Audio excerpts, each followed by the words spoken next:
Are you struggling for consistency in your sim racing? Does your iRating look like a roller coaster? If so, we have good news for you. The way to get more consistent is to first understand what you're doing differently than the professionals. And VRS is the answer. With our competitive subscription, you will have the telemetry, setups, tutorials, and everything else you need to fully analyze your driving. Our data packs and the ability to compare your driving with the best in the world will show you exactly where to adjust your inputs, change your driving line, and shave seconds off of your lap times. And our powerful and precise Direct Force Pro wheelbase and precision pedals are being used by some of the world's best drivers. All these champions agree that VRS hardware is not just the best on the market, it's also priced well below the competition. So if you're looking to upgrade to direct drive and the best pedals in sim racing, VRS is your answer. If you want to get better, get faster, and make it happen sooner rather than later, you owe it to yourself to find out why so many people are switching to VRS. You'll be so glad that you did. Visit www.virtualracingschool.com and learn why the best use VRS.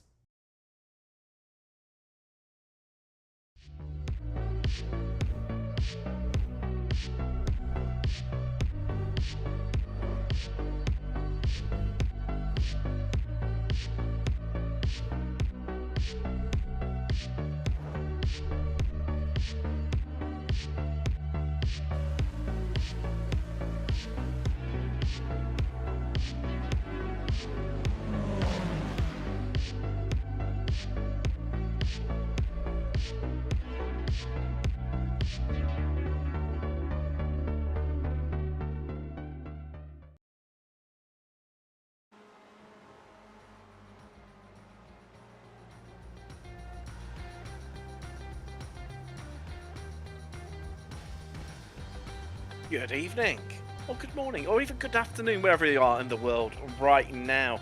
It's time for the second part of Super Sunday, the double header of Weekend Warriors here live on Apex Racing TV. I'm Tim Cox with Josh Michelle. So, well, the amalgamation of their names there, Charles Michelle and Josh Wilkie in the production trailer. Charles, welcome along.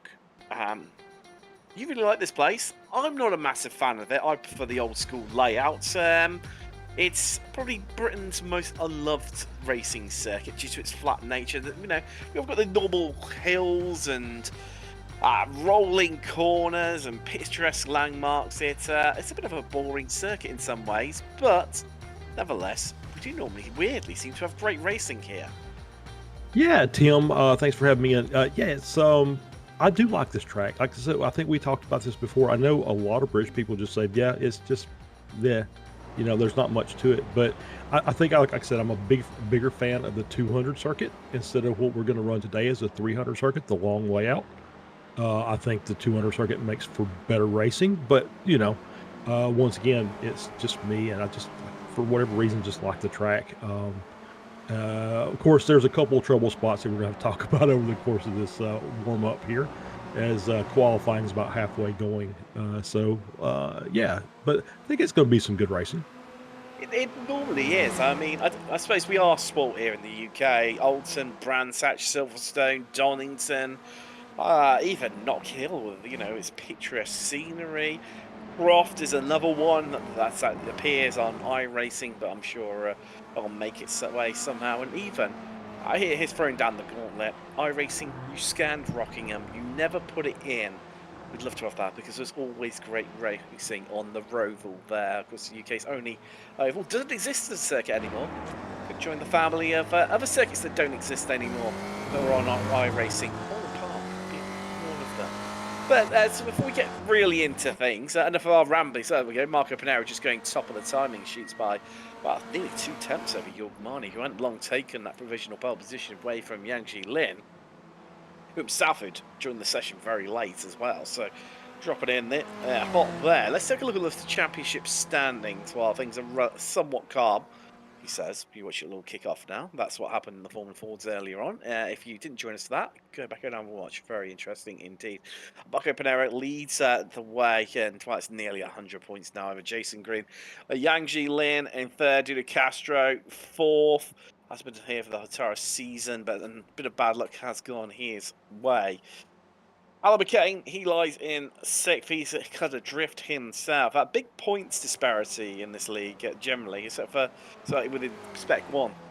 Sure, give it more definition. Although I haven't said that. Thomas Render's only 1 point behind McCain. Dantas with Favini and Wood running out that top 10. James Walker, one to watch. Don't think he's with us this week, but always just outside the top 10 for him. Into Spec 2, Ian Gibson. Well, he's looking really, really strong this season. This could well be his year as we've got just 4 rounds left. Paul Jackson and Josh Justice round out the podium spots, but it's very, very tight between those two as to who will finish second. Phil Berry, good morning to him. Gets up and races before he goes to work on a Monday morning, does the Aussie. He lies in fourth, but he is 101 points behind Justice. Futterson, a newcomer to this series, and really ripping up shapes, currently lying 5th overall. Bagliani, Brackerby, another newcomer, Pocock, Newton, and Simpkins rounding out the top 10. Let's have a look at Masters now. Well. Tom Gradwell leads the way. So there. The deafening silence says everything you need to know about that plan. Yorgmani in second. I haven't really had people here for most of the season. That's why it's been a bit topsy-turvy this season in Masters. No one really been able to string consistent form together either. Stephen Mitchell lies third. Then it's Bradshaw. Cathcart making it 2 Aussies in the top 5. Longin 5th. Then Fritcher, Murakami, Nunez and Brewster ran out that top 10. Across this today, and well, it's all changed yes again. It's Sergio Drilli has gone to second, Charles. Yeah, another new name to the, or at least for me anyway, to the Spec Racer League here, the Weekend Warriors. Drilli, obviously, very good time, 10th of a second off of Marco Panero. Ooh, as we see a little bit, I think that's one of the trouble spots we're going to have to look out for during the course of this race. Is that that really, really awkward chicane after Brundle. You know, this is one thing I like about this track is the corner names are on the track. It makes it much, much easier to keep up with everything. definitely commentator friendly, isn't it? In that sense. It is. There you go, little cues for us, and even driver friendly, because you always know what corner people are talking about. Now, due to my longevity of covering the series, we haven't seen Sergio Dorelli for a very long time, so great to have him back. Hopefully he's going to hang around for the remainder of the season, even next season. And what we were saying when we joined ourselves and producer Josh as well, that sky looks really, really gnarly. Josh said he didn't think he's ever seen it look so overcast and grey. I don't think I have either. Well, after we finished the first race, we have our little after party there in the Discord, and I immediately just kind of jumped in, and it was foggy. So I think this fog lifting off of the circuit. So yeah, it does look very, very overcast. Which, if we want to talk about the upcoming iRacing, the new build coming for the next season, we could probably mention that of some potential changes to iRacing to further increase the realism. Yes, I think it's a lovely segue, isn't it? Really, Yeah. we spoke about apparently rain coming in the next build. Will it be everyone's singing in the rain, or will it be people singing "Rain, rain, go away, come again another day"? Remains to be seen. I get this nasty feeling after all this. Oh, we need rain. We must have rain. I mean, if you actually stop and think about it, in any series, any racing series, how many races per year have rain in them? I mean, it's very few. It's especially I do a lot of I follow a lot of series, and the list that I just kind of thinking about, NASCAR, obviously they don't run any ovals in the rain because those cars just won't handle it. They will run the occasional road course if it's not too wet. And I've seen that over the last couple of years. I think they ran COTA one year when it was basically underwater, which was not necessarily the smartest idea. IndyCar will run in the wets. In the wet, Formula One obviously does. They have their wet weather tires, and we see a couple races a year where they have to run full wets. Most of the time, it either is drying or it's raining during the race, so it's not always just a wet track constantly. So if iRacing implements something like that, could make things very interesting. Well, probably about a year and a half ago, I did have a bit of a sneak peek into it through the driver that had access to a development build to help obviously develop iRacing, funnily enough. Hence what's called the development build. But there is level, you can affect the depth of water on the track. So there's definitely, I'm sure, going to be elements of that. Remains to be seen. But I think this is looking like one of those days where you would have rain, and I think I'm just so fascinated for this series. I mean, sometimes we max the grids out at 62 cars. A smaller grid tonight at 37. No, 38. Smaller. Small for us. Large grid for pretty much every other series on the circuit. Yes, absolutely spot on. But I mean, I think it could be fascinating as a neutral for watching series like this. Have 30 on a quiet day, 38 spec racer Fords with rooster tails of water and on a drying track, and I think as well it may well affect what we do in terms of tyre strategies potentially, for series like this. So it just opens up to us as commentators. Can't wait for it. It opens up an absolute abundance of options, and especially the endurance races. If you get it raining at the back of the circuit, what do you do? It starts raining. Do you try and eke out another lap or whatever? Well, it makes it more interesting rather than get in there, run until the fuels run out, change tyres at the same time, so there's no strategy involved. I'm talking about UGT3s, and then just keep running like that. And anyway, check a flag out on that subject, like it is out on qualifying right now. And I think we're normal surface because I can't really see anyone improving out there, unless you can. Although Bobby West late on getting fourth. There you go. Where's this vein of form come from, Bobby West? I mean, ran well early in the Formula Fords. Clearly, it's Remembrance Sunday today here in the UK. Remembering everyone who passed away in all the wars, but mostly around World War II. Well, clearly, performance to remember right now on this Remembrance Sunday is Bobby West, the Brit. I was looking down the order. There's not even really that I can see, and I'm sure you're about to tell me, well, Tim, actually, such and such is out of place, but I can't really see anyone out of place. Don't see. I mean, Dantos in P9. It's probably a little low for him. Yeah, maybe. Maybe. Potentially, you could argue Jim Brewster down in 34th. Yeah, that seems a little low for Jim. I would agree with that. Josh Justice has been running, I think, better than P32 over the last few races. Well spotted. Yes, that's a really good point. He's been near the front of Spec 2. So. Rick Wishon not even setting a lap. Is he even in the session? But we'll find out when we head to the grid very, very shortly. Oh, hello. Getting the after party started a little earlier there. Yeah. There's Jason Green and Jim Brewster. I was just talking about him, funnily enough. It's over streets, but it's look at Marco Pinero is going to start on pole. And I'm still scouring down. Maybe Brad Cathcart at 28th, and then Alan McCain at 23rd. They're possibly the only ones. But if you look at the front runners we've got here, it's largely the usual gang. So I think it's just 'cause it's a smaller field. It makes it seem like they're closer to the back, but actually in reality, of when we normally have 45, 50 drivers out here on a regular basis, that actually they're probably about in the right place in terms of position. Just overall, just the fake illusion that they're a back marker when they're anything but.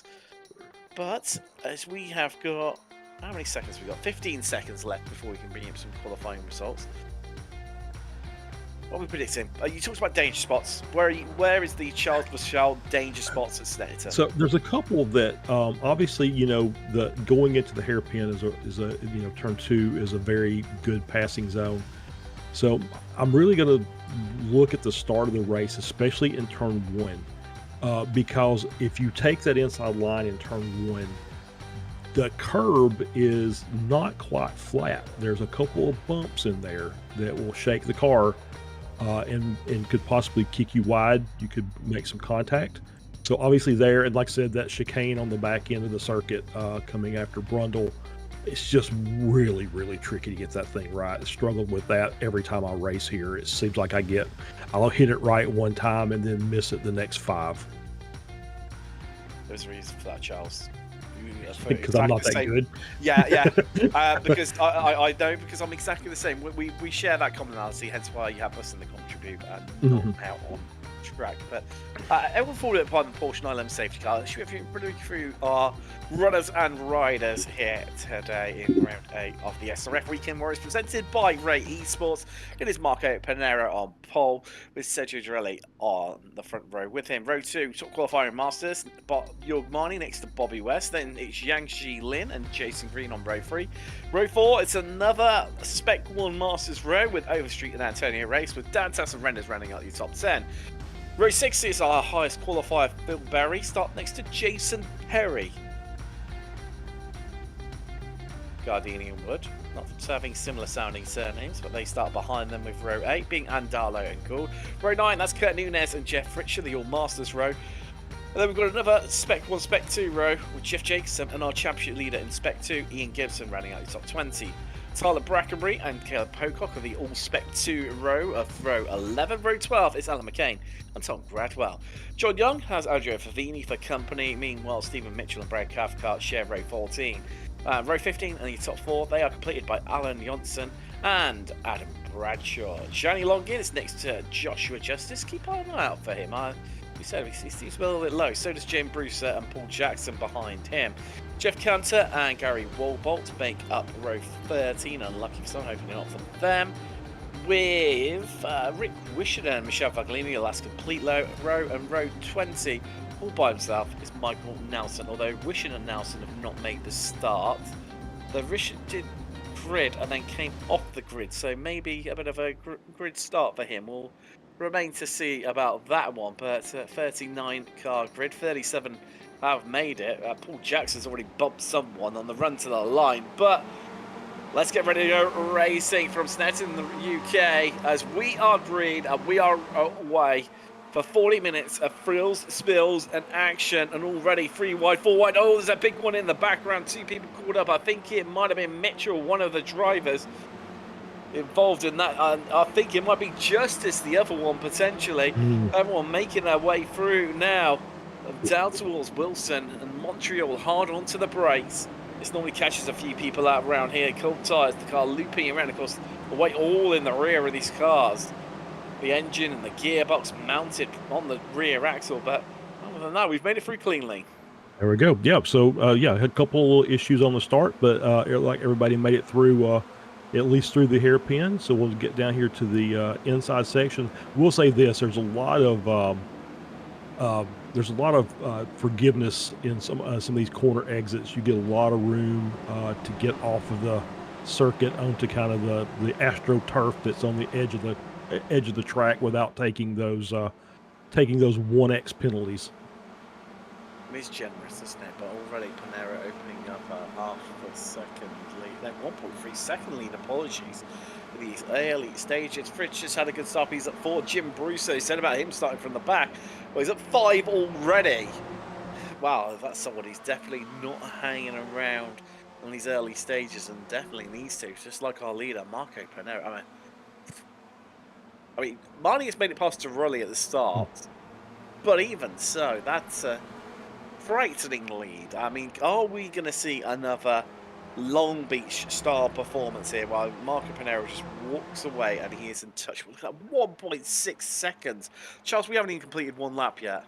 I know it does look like that, doesn't it? Yeah, you know, we talked about Long Beach a couple of seasons ago where he won by 15 seconds and just nobody else could keep up with him, and it kind of has that feel a little bit. There's really only 2 decent sized draft sections here, the front straight, and then after the hairpin you get a nice long run. I guess, and then also the run down to Brundle also. So there's probably 3 decent ones. So it's not like this is going to be one of those races where you can get a draft pack together and make up ground. So somebody's going to have to step up the pace out of that second group in order to challenge Panero. There's McCain and Brewster just going to battle now. Brewster getting in front of McCain. McCain then returning the favour. Trying it. McCain not content with 1 into Montreal, trying and almost got done. The meet on Brad Cathcart too, who was caught completely unawares from that one. Yeah, you can already see McCain's got a little front end damage on the car. He's already made contact somewhere during the course of his the start of his race. So we'll have to just keep an eye out and see if there's we can identify somebody with maybe a little rear damage. Yes, it's with this sort of situation, you have to try and pick them out earlier rather than later, because normally there's quite a few drivers out there with bruised and bent panels on their machine. It's just Steve Flower on Darlow now, not the start he would have paid for, dropped 2 places down to 17. So to release past Marnie, and Lynn is going to, slot his car through as well. Yeah, like I said, that's one of those places where you can get a nice tow, and these cars obviously tow very well. Is able to get, Monty just got a little unlucky there, dropped a couple of spots, but still comfortably leading the Masters class, and he's still running P4, and it's obviously 4 minutes into the race. There's a lot of things that can happen here before it's all said and done. It's a race weekend. 5 from Sergio Giorelli there, the Argentine. Yeah, it was a little too far wide, I believe. So obviously now he's got the momentum lost. It's going to give Lynn a chance to come to the inside. Little move there. Yeah, nicely done. And I think if you want anyone at the front of this train, it's Yang Lin to try and bridge that gap. There's now 1.7. So that's close to 1.8 seconds, isn't it, that Panera's got in these opening couple of laps? Yeah, it seems like Lynn, over the last month or so, has just really found his form in this car, and it's one of the few people that's really gave, outside of Gustavo Ariel, that's gave Panera much of a challenge. Well, we've had Duda Castro, I think you could. Duda Castro's has had a really good run this season. I would agree with that. But he's just had bad luck on his side, Netcode contacts where he's come off the wears from them, or just minor incidents that have just cost him dearly, realistically. And I think his championship position and points aren't really reflective of where he currently is at in terms of his ability. A real shame. But after we said about all that, the gap has extended even further. They may hold another 4 attempts as Panero is already looking like he's walking away with this one. We've only completed 5 minutes. Scary for the only slight bit of hope is that last time around, Yang Lin did set the fastest lap of the race, and by 1300ths of a second, that is a commanding amount. Compared to Panero, definitely looking to chip into it, but he was aided and abetted by the slipstream, not once but twice, so maybe a little bit of a false reading potentially. Be interesting when they get across the line next time around. Ian Gibson dropping a few places I've just spotted as well. Maybe this is one of the tracks, isn't it, where if you get caught offline to get back onto it again. Actually, no, he's had an incident, so that explains that one.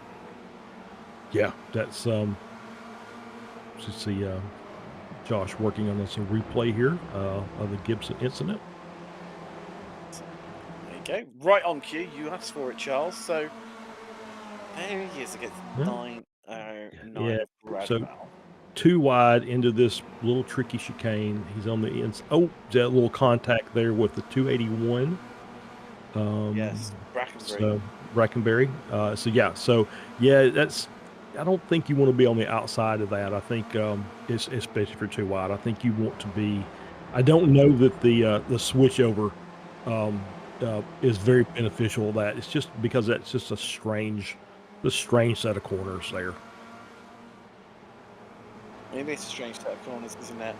It's well, I mean, you talk about we always kind of pick on ourselves about kind of about our driving ability and lack thereof. But I do remember a Carrera Cup GB race there a couple of seasons ago, which are pro level drivers in iRacing, and they were struggling with that in Porsche Cup cars. So several incidents. Charles, sorry to go across you. No. A spin ahead, and I think that would potentially use that incident. It's just with gremlins in the system right now, just overcoming those. But yeah, as you say, it is such a.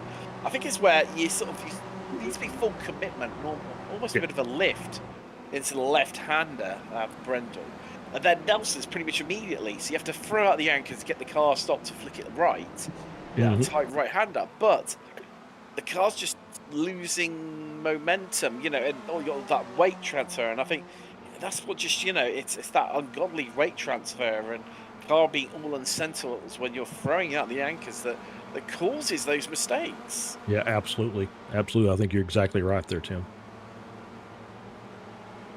Well, one thing we can definitely agree on as well, Charles, is that's looking like a Move Antonio race on Dantas, and he's going to get that one done as race picks up the slipstream from everyone ahead. Bit of a distant tow, but he is within tow range, 8 tenths of a second. He's okay there. Yeah, it's there we go. I just kind of see that. I'd like to get.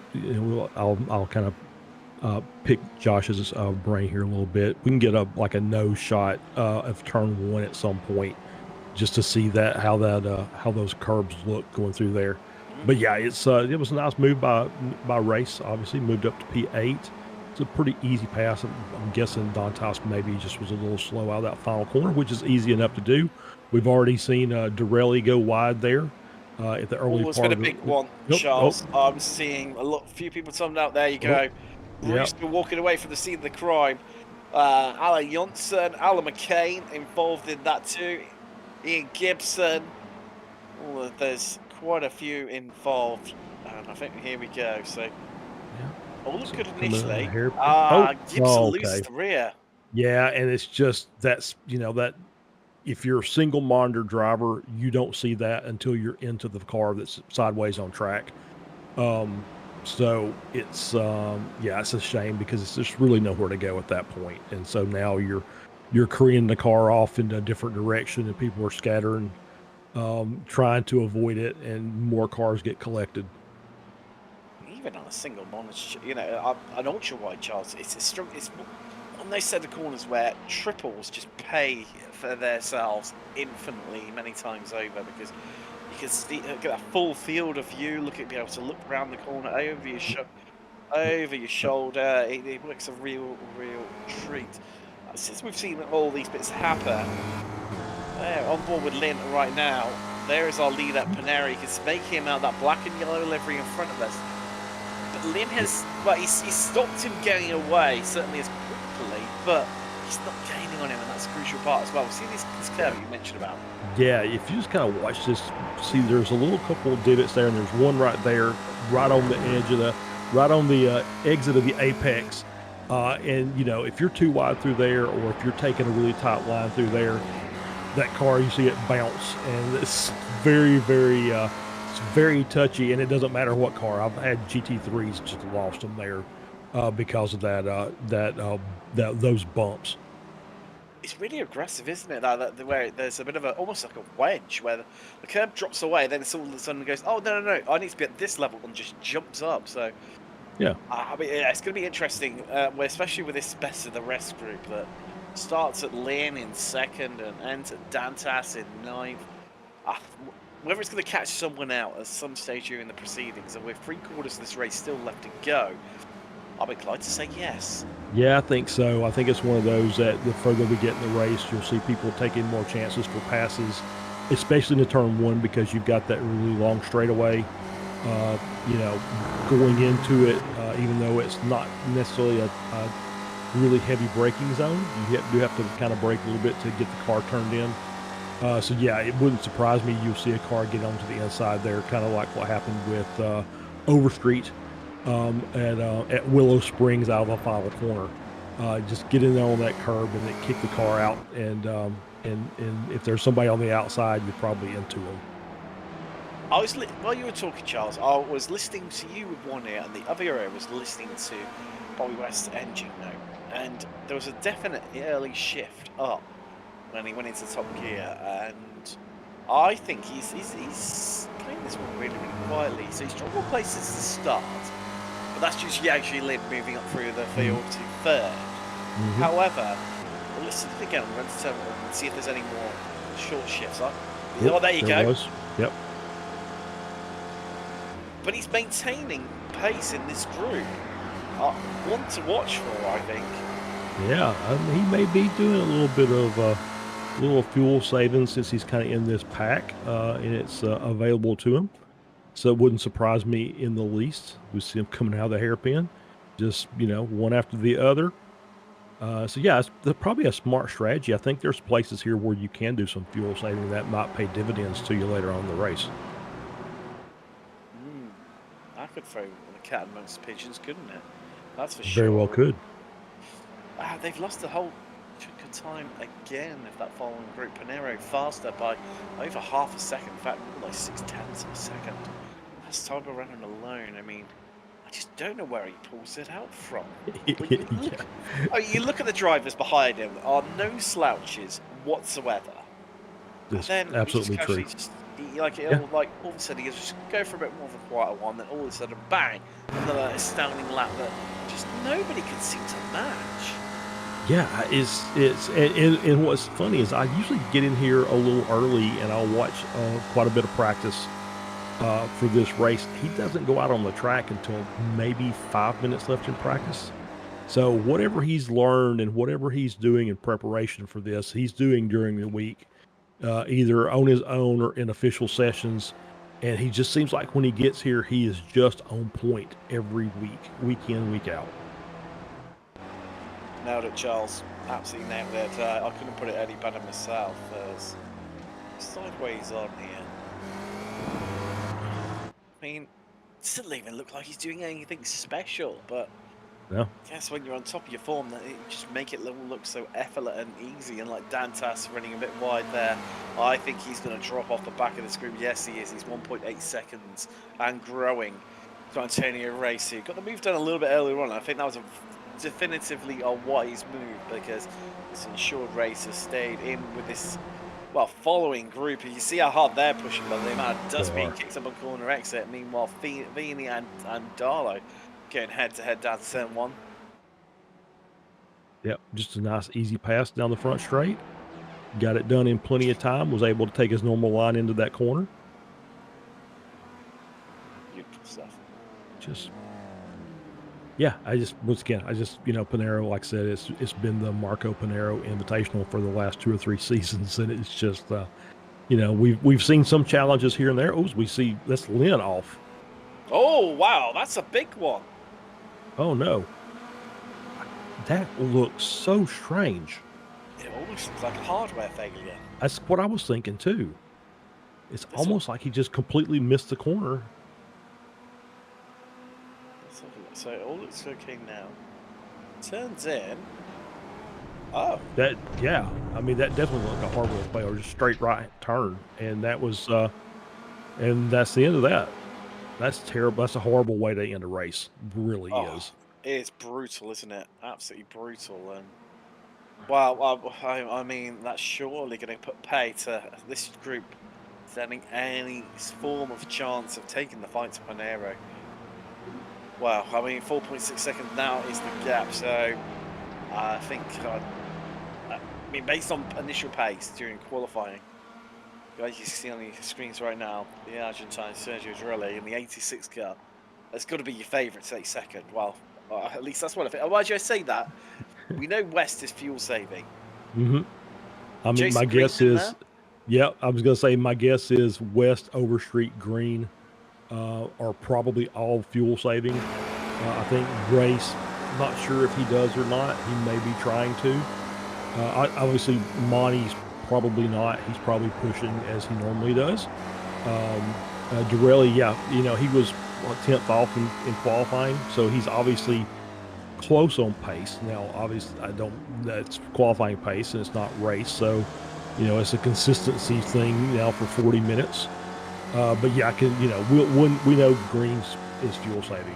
Overstreet's probably fuel saving. West, we've seen is probably fuel saving. Let's not forget, Overstreet absolutely nailed the pit strategy on Formula 4s. Yeah, I mean, and Green even, in the interviews even gave her credit. She said, "Yeah, she just nailed it," and our pace was so even. I really didn't have anything. I didn't really have anything to do to get past her. That is a scheduled stop very early on though for McCain. Yeah, he did have a bit of damage, so I wonder whether he's utilised his low fast repair there during that pit stop. Yeah, that would make sense. And he's in the window now.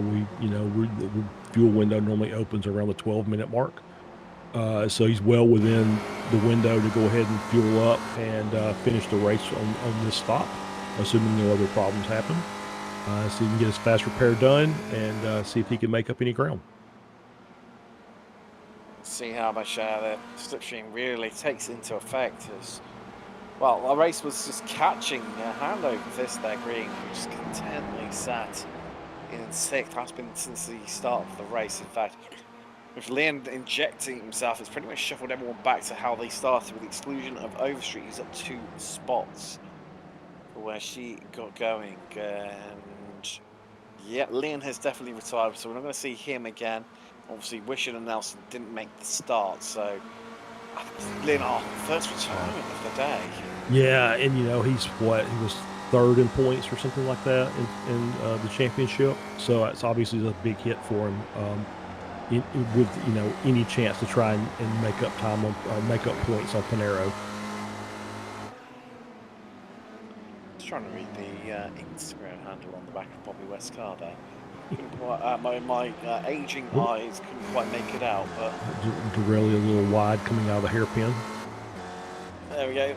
Come on, Megan. Get a bit closer to me with that and give him a bit of a shout out here. Is that Westy _esports _racing? I think. Yep. Yeah. Okay, Bobby West. So we don't give you anything. But meanwhile, in front of him, big twitch there from West. Esports racing. There we go. Wow, there you go. There we go. We got there in the end and got the correct outcome. But that was because he had to check up a bit because Dorelli was slow off the corner and had a bit of a moment, and that's what allowed Marnie to get past. Yeah. He was wide coming out of the hairpin. that allowed Monty to get up alongside of him, and I think it was a battle for a couple corners. But I think, obviously we see Monty got the job done. Yeah, he just locked up going into the hairpin. So easy done. And that brought these two side by side, didn't it? And you'll get to see in real time why West needed to sort of check up. We must have gone wide again because look, Marnie then dropped behind. Mm-hmm. Here we go. This will give us the answer. But that carry gave them the momentum off the corner. Get the move done up the inside. Yeah, it was a very nice move by Monty there. He was very patient. Didn't have it the first time. Managed to kind of stay behind and wait for another small mistake by Dorelli. Was able to make the pass. Yeah. Mission accomplished. For now. How much For longer now. will it last? I don't know. That race has passed green as well. Or what is passing? Well, he has passed. Yep, there you go. Yeah, so I didn't think, like I said, I don't think race is really known for fuel. Oh, as we see the curb on the inside there, it's a good example of it. So yeah, I don't think he's really known for fuel saving. So I think he obviously wants to close that gap to Monty as much as he can. So if he can get a couple more spots while the rest of these cars are content to stay in line, that's what he's going to do. He's going to keep moving forward.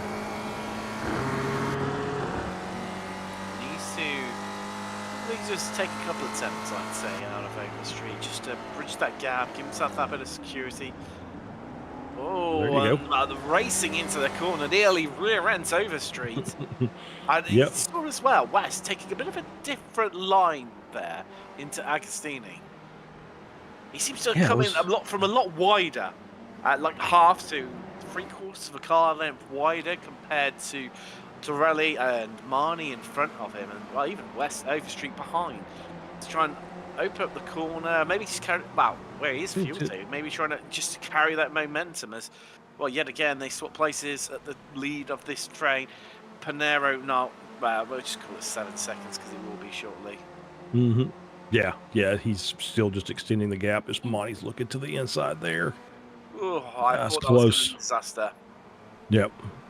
You see Dorelli still going wide. He's hanging on for dear life. He really is. Yeah, I think you're right. I think he's pushing much harder than he thought he needed to at the start of this race because Monty's not waiting around, and so yeah, he's struggling just a little bit to try and keep the car in the proper racing line, and that's allowing Panero to just check out 7.3 now. So. It's a Sunday drive for him. Well, the drivers do have 12x to their name to utilise before they incur a penalty. I do wonder for Sergio Dorelli if he's pushing like it is. He's got to be on 3 or 4, I reckon, by now. Yeah, I would think so. He's it's one of those that it's just another lock up there. He's just really late into the hairpin. He's and it may just be because he's just now back in the series, trying to get readjusted to the car. As you see him wide again, it's kind of a copycat lap with what we saw a little earlier.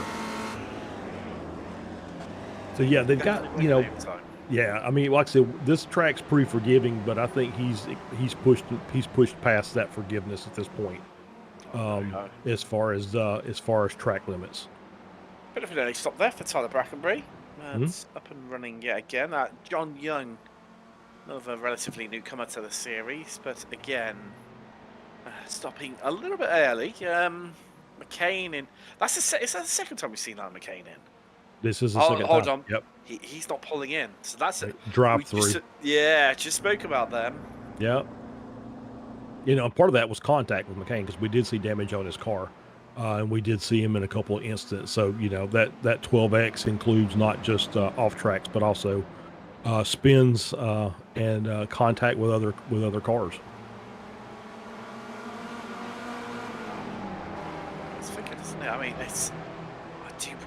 I am genuinely worried about Dorelli, and it'd be a real shame for him, on the return to the series to have it, taken away from him. Oh, hold on a minute. Yeah, did you just notice that? Yeah. Yeah, I saw that earlier. I said, hey, we've got a change for P3 overall. Bobby West is up there. Has passed Monty somewhere on the track. Let's have a look.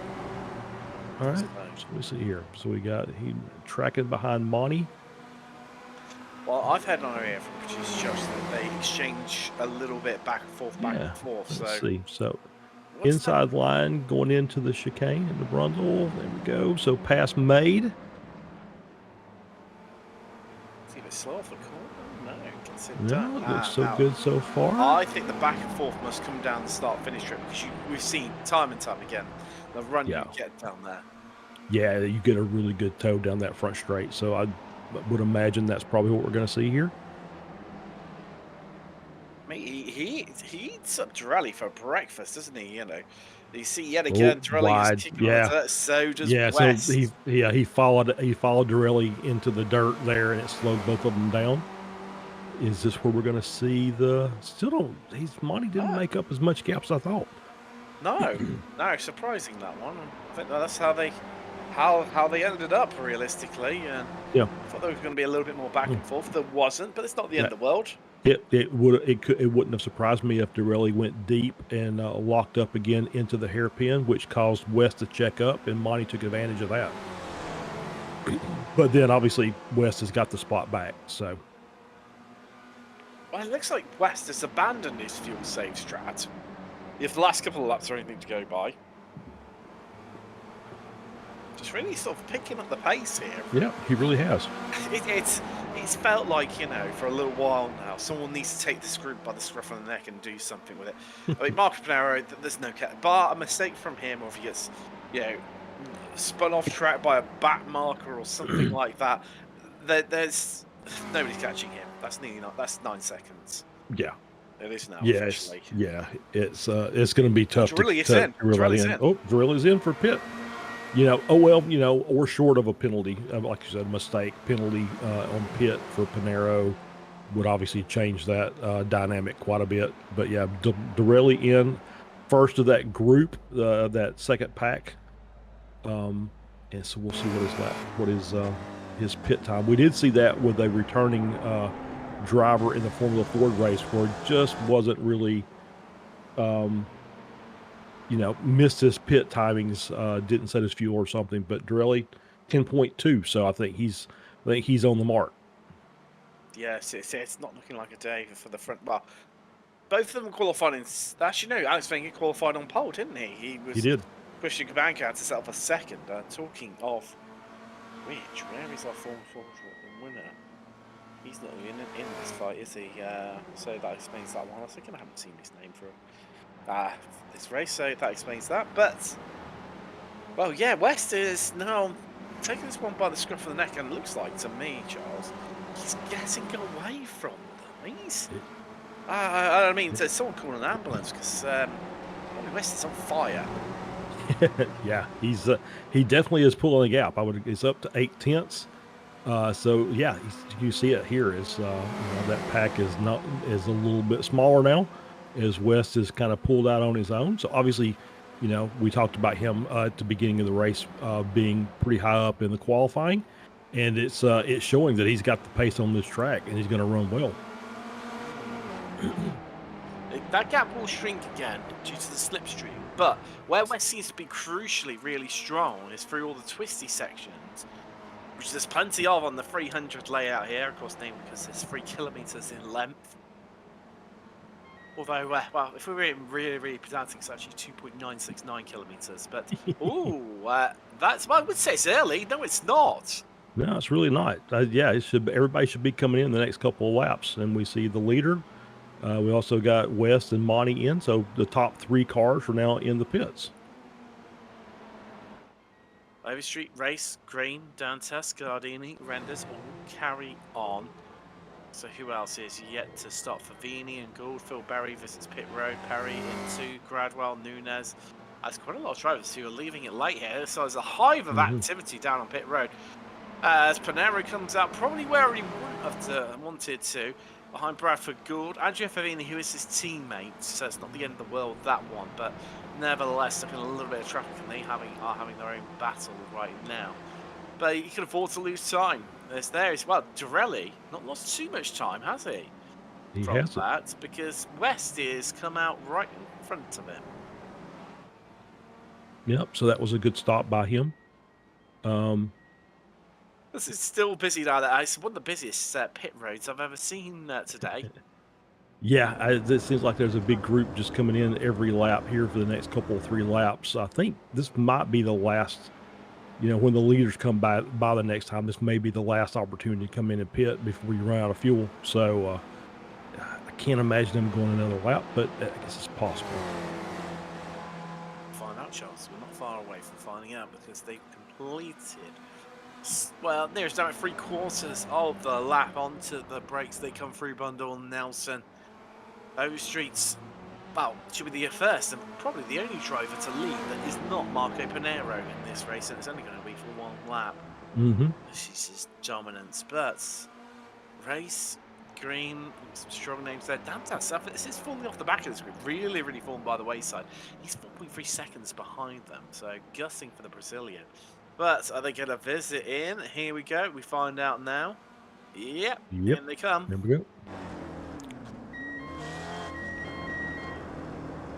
That's into who else is yet to start them. Going to be coming in. Gardini, Brandes, Fimi, Gordon, and Darlow. Oh, race has crashed. Wow. That was I don't even know how he managed that. odd. How did he manage that? I'm not sure. The event log, I can see, obviously, I'm entering the pits. Maybe if we jump to that, it might tell us and find out exactly how he's binned it, because it's weird, because it wasn't like he locks up coming into the pits, and that's how he binned it. So he's in. It's not going to be good. Yep, it's not going to be a good camera angle there. Well, as producer Josh just said, he reached for his beer, and it did look like that, and he's been well, luckily, as he's already in the pit lane, he hasn't got very far to tow. That's true. Yeah, it's a very quick tow, but it's still a few seconds lost. Obviously, that's taken him out of any chance he had of competing against Monty for the class win. It does indeed. It's a shame, real shame. Oh, hello. That's Dorelli ahead of West. They've got the move done. Yeah, so it's kind of stretched this pack a bit after the pit stops. You got 3/10 here, another half-second back to Overstreet. As you can see her in the picture there. And then we've got Jason Green 1.1 seconds down. He's got Marnie 7/10. So this is how Sergio Dorelli managed to get it done on Bobby West. A lovely textbook move into turn 1. As you see Green and Overstreet coming out of the pits. Yep, nicely done. It was a nice, easy pass. Just what we like to see. Just what we like to see. Well, this makes it an interesting 7 minutes remaining of this race, doesn't it? For who's going to get these last podium spots. It does.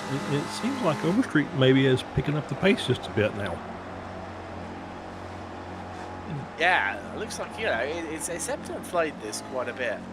Just for the exit out of Murray's. Okay, it's good from Dorelli, so that's going to a good line for all 3. It's going to aid in a bit West. It's whether Dorelli might lose a couple of places. Now, I mean, coming on to that last lap, surely you don't want to be, unless you've got a healthy margin, you don't want to be leading this group, especially that run onto the back straight away. No, you don't. I think you're absolutely right. I think the we've seen over the course of the season, the tow is very powerful in these cars. If you're within a couple of tenths of the car in front or car behind, you're gonna get overtaken, or they're at least gonna challenge you for that if they get a good run out of the corner. Yes, it's looking positive on that. Burnt Green pushing it now, kicking a bit of dust on corner exit. Marnie doing the same thing where he's following the same line. These two really need Dorelli and West to start battling. Yeah, they obviously that's what they're hoping for, is those cars going side by side gives them a chance to make up that ground. But you know, I was watching Overstreet where she's kind of made up that gap. There was a little bit of a gap there, a half second, a little more, that she's made up on West. I think she's turned up the wick a bit also after the pit stop. And so she may be challenging West for that final podium position as well. Just keeping half an eye as well, Charles. We've got a brilliant battle ensuing with Jeff Jacobson from Spec 1 leading our top 3 in Spec 2, who are Linus Stern, Pocock, Berry and Justice. So with 5 minutes remaining, that's really, really crescendoing into a symphony of a final potentially. You see how much Justice is pushing. Is a bit twitchy there, and all of them kicking up dust, especially Justice. Well, Josh Justice, if you've got 1 exist to burn, my friend, you don't get any points for keeping on them come the end, so just use them all up tactically. Yeah, that's right. You can't carry them with you for the next race.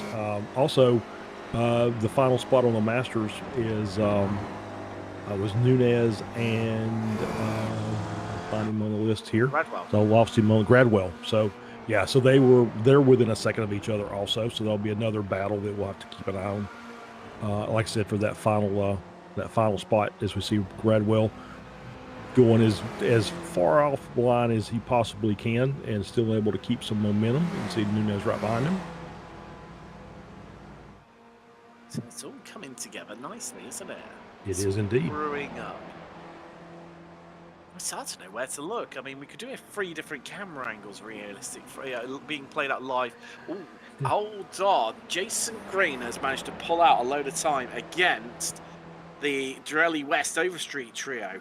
Yeah, I just noticed that also. Yeah, it's about to be a 5-car battle for basically fighting over P3, P2 and P3.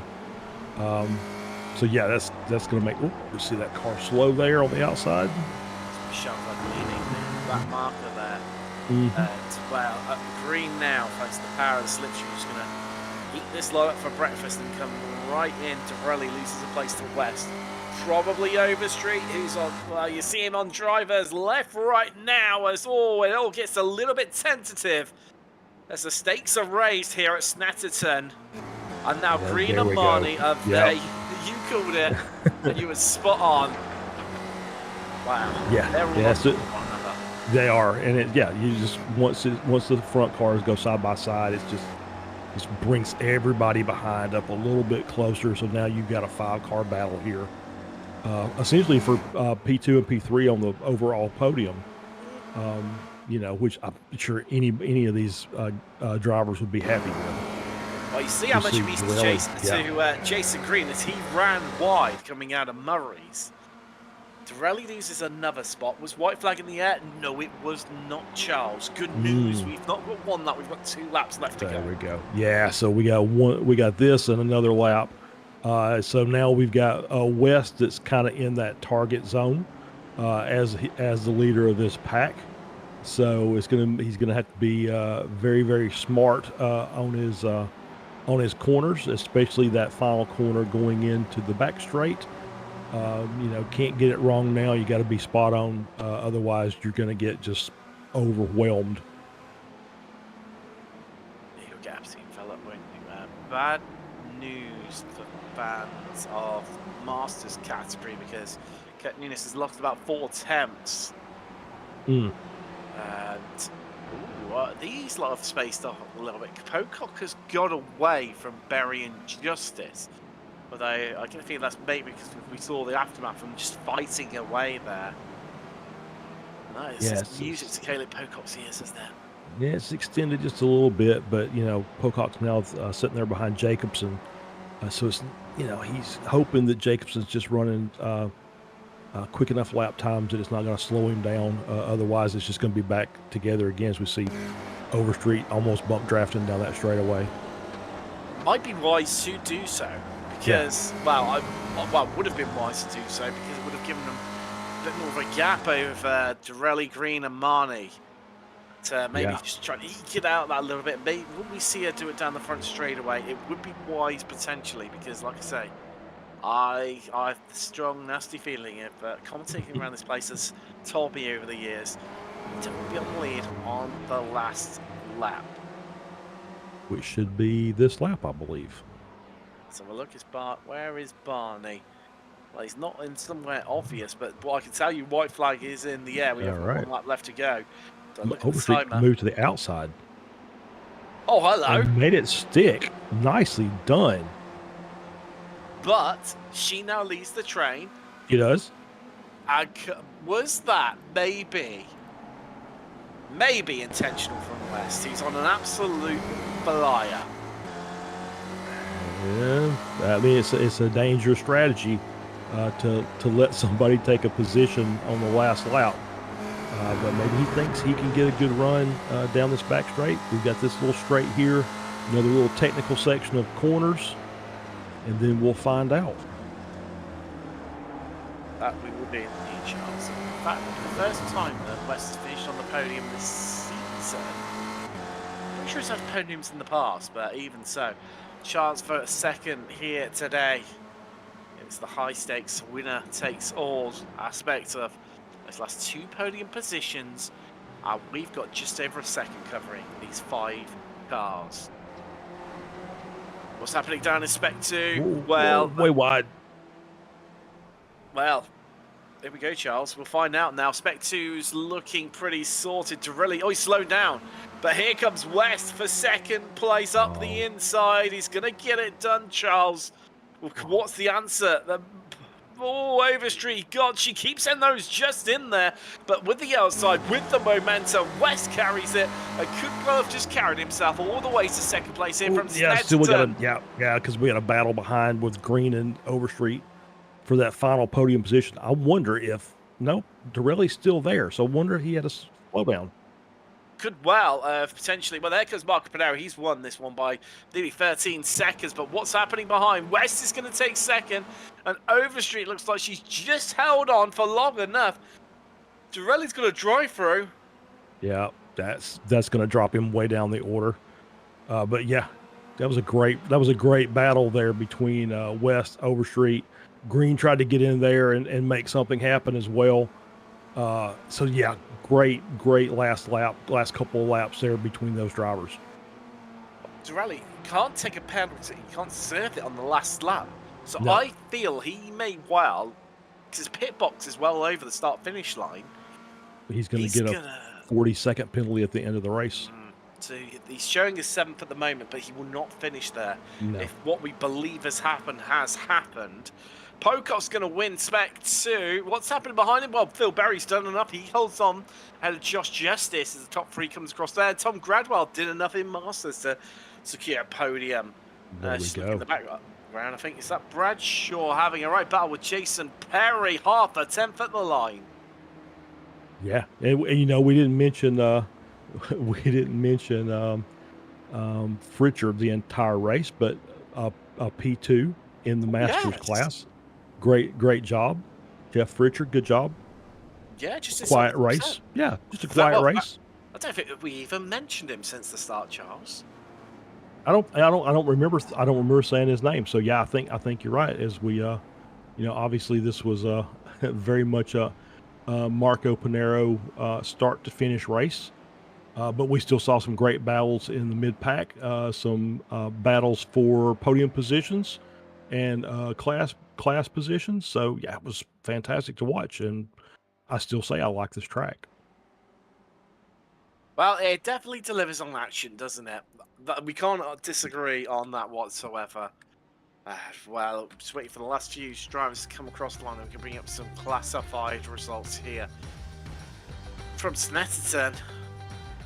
And that is, yeah, I'm just having a quick look through my records. That's Caleb Pocock. Although it's his second win, he managed to score a win in Spec 2 at VIR. So there we go. A good result for him nonetheless. Phil Berry, that is his first. No, he had the win back at Phillip Island. Yes, I remember speaking to him after that. That's what he told us. He gets up the Crack Sparrows on a Monday morning to come and race here in the Weekend Warriors. So there's how they all started in qualify.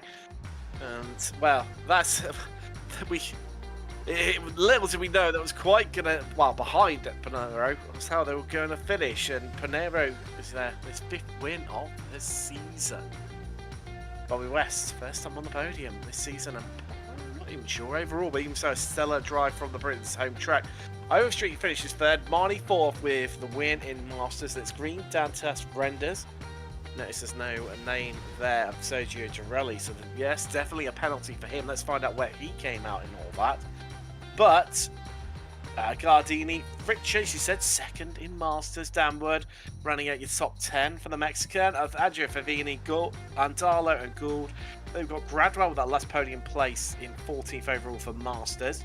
Then Nunez, Kafka, Jacobson, Pocock, your winner in Spec 2 is 18th, with 19th to 20th being second and third in Spec 2. Berry and Justice. Sergio Girelli demoted to 21st. Wow. Yeah. That's a burn. That's a deep burn, that one. It is. Andrew and Bradshaw, 22nd. There's Perry, Young, Gibson, who is going to hold on to the Spec 2 Championship lead with that one. Jari Longin, Alan Johnson, Paul Jackson. Then we've got Jeff Cantor. He had a quiet race. Alan McCain, on the contrast, had definitely not a quiet race and finished 30th. Then we've got Mitchell, Brewster and Warbot, last drivers on the lead lap. Michelle Berglini one lap down. And then retirements race, we lost him in lap 14. Same with Brackenbury. Lynn on lap 7 with Wishin and Nelson not making the start. Let's have a look. Let's chat to some of our drivers where I've moved for some reasons. There we go. Right, first off, I'll tell you what, let's have a chat to, didn't get a win today, but an astounding result nonetheless. Bobby West joins us now. Bobby, you timed that one to perfection, my friend. I said, you don't want to lead this one coming on to the last lap, and was it deliberate that you let Overstreet past, or were you just going for it, with hard racing? Yeah, it came from a lap before. It's nice to speak to you, by the way. It's It is. 115 races I've done in this series, and this is my third podium, so it's hard work to get to talk to you. Let's put it that way. It is. Well, great to have you. It's been a long time coming, hasn't it? But nonetheless, my friend, I mean, is it just Snetterton that is a track that works for you? Because of late, it just seems to have, it's been bubbling away. There's almost like there's something starting to click with you in this car. Yeah, I have peaks and troughs with this car. And I tell you what, on Thursday we did a race and I was nowhere. So yeah, it all sort of came together. I had plenty of time this afternoon to practice. So yeah, it helped. And yeah, going back to your original question. So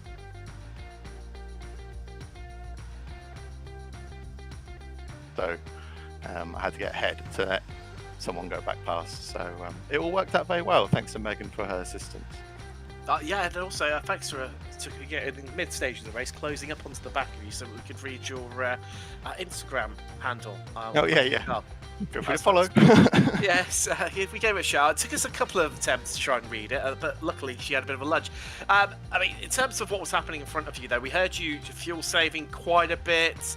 Was that your strat? Because you seemed to abandon that about halfway through the race and seemed to be going hell for leather. Oh no, I was definitely trying to save as much as I could until I got to the front when Sergio pitted, and then I thought I'll try and push a bit. But yeah, no, I was trying to save because I thought that the people behind me are doing it, so I need to take advantage where I can. Well, and you took advantage with maximum results. Bobby, congratulations. I hope we get to speak to you more often and there's more podium finishes for you. Thank you very much. Can I just say hi to my mum and dad who watch us every week, and especially my mum who's recently had an operation, so she's in her recovery at the moment. So just say hi to them. Well, Thank you. Most certainly. Hello, the Wests, and well, yeah, good to know that we have them listen each week. Great to have so many of you on board. That's Bobby West with second place here today from Snetterton. And Charles, well, no guesses for who you always pick. I mean, it's. I like talking to York. So York, hey, welcome back. Congratulations. Got the double today. Interesting. It was a really interesting race. We always talk about who's fuel saving and who's not, and I probably know the answer to this already. But did you do any fuel saving in the first part of that race? Not really. I really tried to hang on to it. I could almost not hang on to it. I really had to drive full throttle all the time. I did not fuel safe at all. There we go. I didn't think so. But it's always good to ask. So Tim and I are kind of on opposite ends of this. I like the track. I like driving the track. Tim, not so much, although is really good, as we saw today, a lot of good action. So how do you feel about Snetterton? I'm totally with Tim in that section, actually. So I'm not really a fan of this track, but yeah, I survived it, so it might be actually still good. Oh, there we go. You got the win, so congratulations. We'll see you next week. Yeah, thanks a lot, and good night.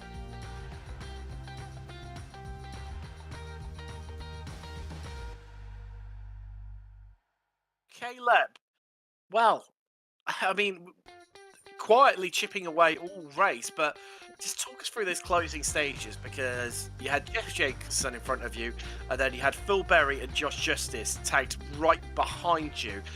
I mean, I'm guessing you might need a shower after that one because you were sweating so much, or were you feeling much more calm and collecting and cool in the car? I was sweating pretty much the whole race because I had a bad qualifying effort and Philip was way up there, so I'm like, I had to be perfect.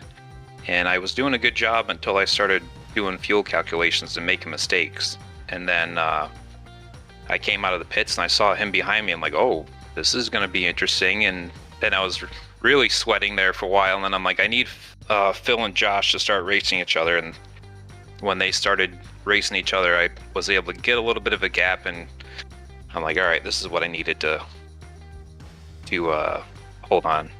And when you saw that happen, did that make you think, I might have a little try at Jeff Jacobson? Or were you just like, right, no, let's consolidate it, stay where I am, play it safe, and secure that first place in Spec 2?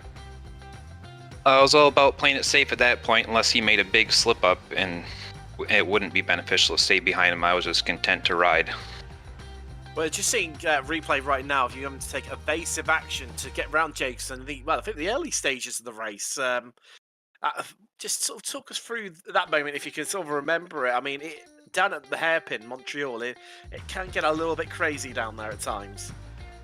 Yeah, I actually think I had 2 issues down there where someone spun at me and I had to take evasive action. So I was lucky I didn't hit anybody. Yes, I think that might have been the one that involved Alan McCain and Jim Brewster, I think, was the other one. Although we're seeing another one of yourself and Kurt Nunes, so it could well be that as well. But anyway, you know, I just talk about this circuit. I mean, it is really narrow, isn't it, out there? It's quite deceiving. Yeah, I actually like this track. I usually don't like flat tracks, but you know, it's not very popular because it's a paid track and people don't know about it. But it's actually a pretty fun track. I enjoy this layout. Being British, you'd think I'd like it, but I'm not a fan personally. But Charles loves it, so there you go. 2 Americans loving something British. It shows miracles do happen. Well, congratulations either way. Caleb Pocock, you win it here today in Spec 2. But Charles, I'll tell you what, I'll let you. Well, I know we're well over time, but I'll let you squeeze in a quick chat with Megan Overstreet. She sat there patiently waiting. Yeah, Megan, hey, P3 today. Congratulations, good race out of you. It looked like you had the pace to compete up there. Obviously, you know, minus Marco, who was he basically checked out. So, talk about your race and your strategy today. My strategy was mainly just trying to work my way up to the field since I started in 7th. I knew it's very hard to pass here unless someone in front of you makes a big mistake. And I got lucky that I was able to slowly weave my way forward throughout the race. And then I had a really good pit stop where I took a little bit more fuel than I did in the Formula 4 just so I wouldn't have a heart attack at the end of the race. But I couldn't fight Bobby off on that last lap going down the backstretch. I didn't get a great exit coming out of the corner, and they just gobbled me up. But I was still lucky to have a great battle for 3rd.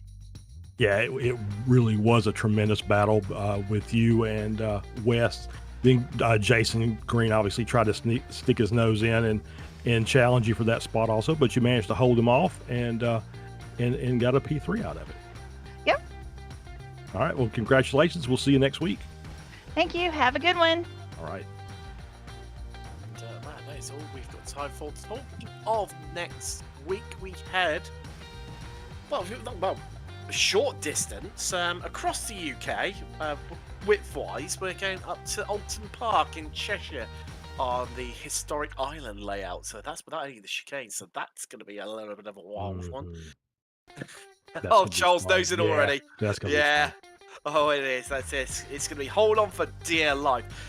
Also, just a side note, LMP2 around there, just hot lapping on that version of the circuit is incredible fun. I'll try that one out if you own the car and got a bit of spare time. Thoroughly recommend it. And the Lotus 79 actually. Pretty much anything around Oxford Park. But that's nonetheless we will be there in a week's time here on Apex Racing TV. And the SRF Weekend Warriors presented by Ray Esports returns. I've been Tim Cox with Charles Michelle and Josh Wilkie. Thank you very much for joining us. I will see you then. Good night.